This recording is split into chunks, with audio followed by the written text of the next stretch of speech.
In the shadow of warring kingdoms, nestled in a serene valley, lies Stillwater, a village as old as the warring kingdoms themselves. Morning mist envelops ancient stones and shrouds the village in an ethereal glow, and silence hangs heavy as a prayer. Here, words about war are never spoken, and neutrality is not just a law, it's a sacred oath written in blood and memory. 40 years ago, this peaceful valley was ravaged by promises from both sides of a forgotten war. Promises that turned to ash when an entire generation of young men was lost in a single, devastating battle. From that unspeakable tragedy, the sacred oath of silence was born, a vow to remain neutral and silent, never again to speak of war or take sides. Now, Elder Thaddeus, his face stern and resolute, leads the village council. Few know the burden he carries, the pain of his father's execution, punished for breaking their neutrality by helping wounded soldiers. The lesson was carved deep into the very soul of Stillwater. Survival means remain uninvolved. 12-year-old Leor knows the rules by heart. Every child in Stillwater does. On this crisp monsoon morning, amidst the towering pines and whispering winds, Leor gathers herbs in the forest as he has for the last 3 or so years. He bends over a patch of herbs in this misty forest, the morning light filtering through the trees, casting a soft, ethereal glow. Among the underbrush he finds something that will test everything his village believes. Leaning against an ancient oak is Lieutenant Marcus Thane of the Eastern Forces, gravely wounded, his breathing shallow and labored. Separated from his unit during an ambush 15 miles north, his leg and side are badly injured, and his uniform is caked with mud and blood. Beside him lies a satchel partially open, revealing glimpses of maps and military documents, intelligence that could change the fate of the war and Stillwater itself. Leor's heart races as he observes the soldier. He knows he should leave him. The elders have expressly warned against helping outsiders, especially soldiers. But he cannot ignore the life slipping away before him. He whispers softly, "Stay still, I'll help you. But you must remain hidden." Leor, filled with fear and determination, offers Marcus water from his small canteen. As Marcus drinks, gratitude flickers in his weary eyes. A child's kindness in the midst of war, Marcus ponders, could this compassion be my last hope? As Leor carefully lifts the soldier's head, he feels a surge of resolve. Despite the village rules, he cannot leave this man to perish.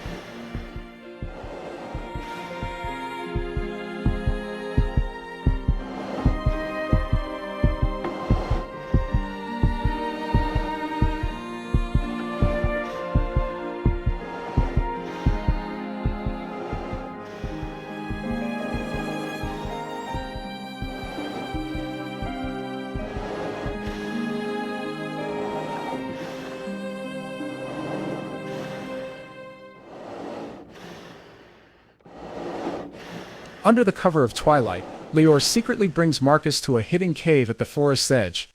The soft glow of a lantern reveals their makeshift sanctuary. Shadows dance around them. Marcus's leg is now bandaged with fabric torn from his shirt, and his face shows signs of exhaustion yet relief. Through written notes and maps sketched in the dirt, Marcus reveals his story. A scout team leader who got separated during a crucial mission. His duty is to gather intelligence on the enemy's supply routes, information that is critical for his comrades' survival. As days pass, Marcus also shares tales of his family and home through simple illustrations. His stories, though silently told, bring hints of a world beyond the silent village to life for Leor. Leor watches intently, evening after evening, as Marcus draws images of his beloved mother and sister. Leor's heart aches with understanding. He contemplates. He has a family, a mother, a sister, just like us. How can helping him be wrong? But in the quiet of the village, Leor's absences does not go unnoticed. Whispers fill the air as villagers begin to sense something amiss. Murmurs thread through the community, entwining suspicion with the village's usual quiet. Elder Thaddeus, haunted by memories and plagued by worry, instructs the village to stay vigilant. Patrols around the village perimeter increase. They cast shadows which grow longer as the sun sets, hinting at the unspoken tensions brewing within Stillwater. The whispers among the villagers grow louder. Suspicion and fear take root as signs of Leor's secretive actions reach the elders. One evening, Leor's parents confront him, their faces etched with worry. "Where have you been, Leor? Are you keeping secrets?" his mother asks, her voice trembling. Leor stands resolute, yet fearful, his heart pounding. "I found a man, a soldier. He was dying. I couldn't leave him to suffer," he confesses, but his father's face flushes with anger mixed with fear. "What is wrong with you?" he snaps.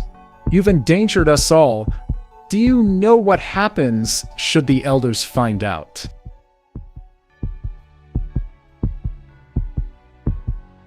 The village council convenes an urgent meeting. Elder Thaddeus speaks with a voice of stern authority. "We have survived by maintaining our neutrality, our silence.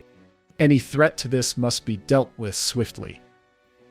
The village splits. Some argue for upholding their traditions, while others, stirred by Leor's bravery, question the harshness of their oath.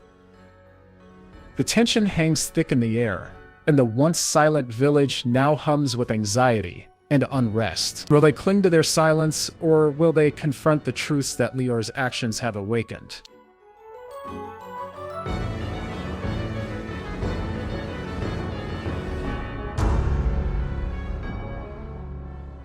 Discovered at last, Marcus is brought before the council.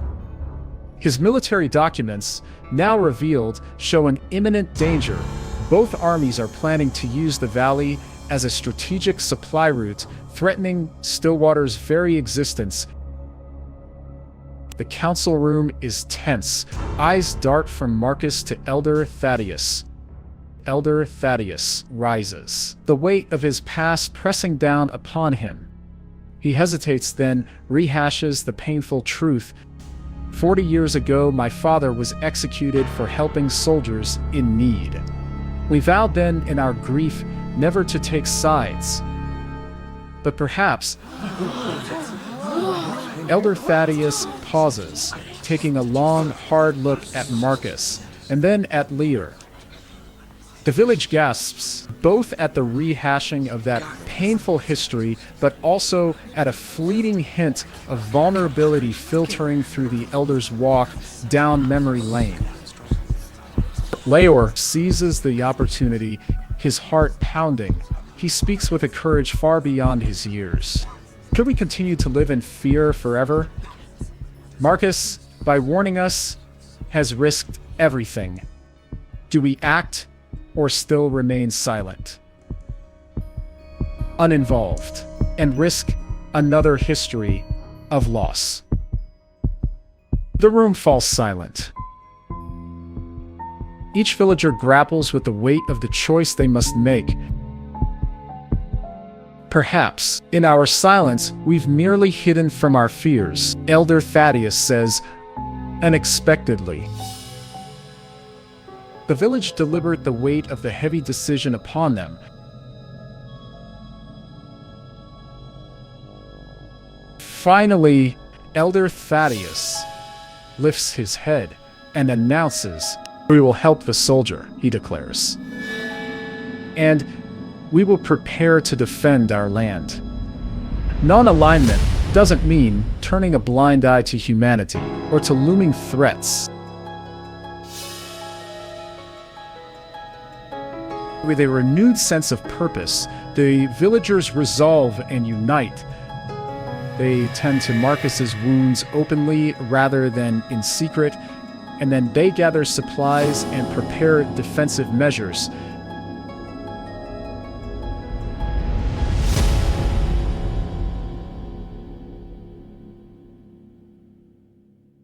Stillwater, once weighted with fear and silence, now hums with determined energy. Marcus, as his strength slowly returns, watches with gratitude and respect. He knows the village's stand is not for just him, but for the future they resolve to shape together.